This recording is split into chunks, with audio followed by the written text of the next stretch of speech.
All right. Well, Beatrice, so nice to see you this evening, even though it is actually Wednesday morning.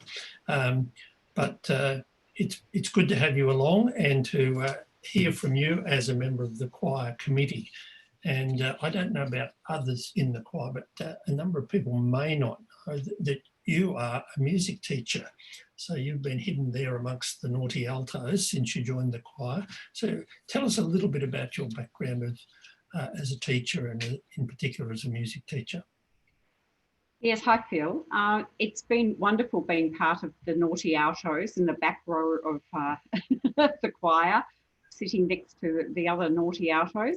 I started work as a kindergarten teacher, but once I had my children, I decided to set up my own business and I moved around many preschool settings and taught music to the children. I did that for a couple of decades.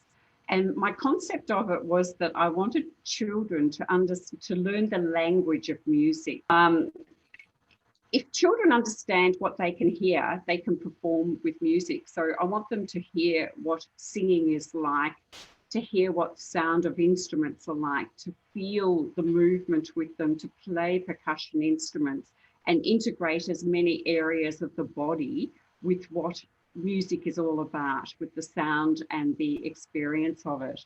I also used a lot of picture books to introduce children to the sounds of the orchestra. They learned to perform by, first of all, singing in the group. Then I would get them to sit on their parent lap when they were picked up and perform the songs then. Then I would get them to be the parents in the audience and the children watching them. And then at the end of the year, they were able to do a concert and the children were even able to sing little solo lines in the concert.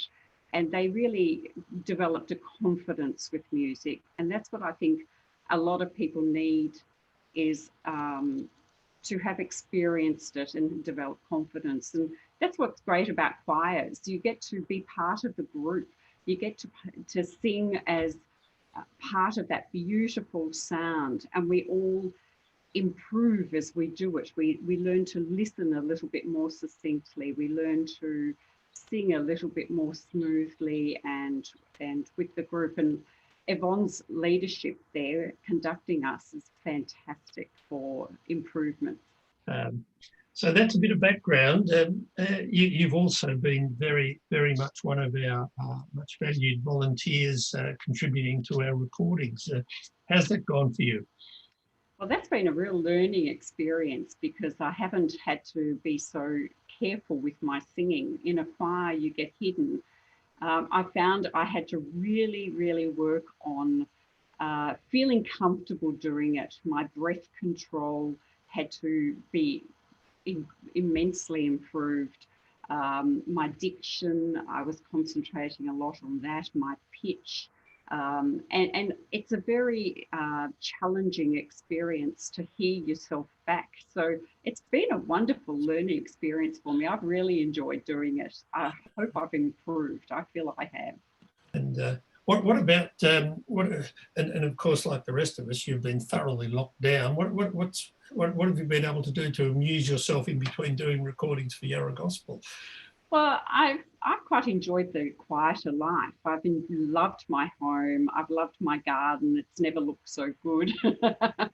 I've loved my casual chats with the local people as we walk and do our leisure. Reading the world of fiction has been really kind to me. And certainly the choir work has been a great challenge to have through this period. So I've not minded it too much. I've just missed my family. I've missed my friends. So it's all been phone calls. Yeah. Okay, well, thank you, Beatrice. That's good to hear from you. Hopefully we will actually be able to see each other as a choir group sooner rather than later, depending on what the Honourable the Premier decides for us. But we've really appreciated your contribution. Thanks a lot. And I hope we can get back to a group because I find Yarra Gospel just such an uplifting experience to be part of the camaraderie and to hear that sound together. I'm really looking forward to it again.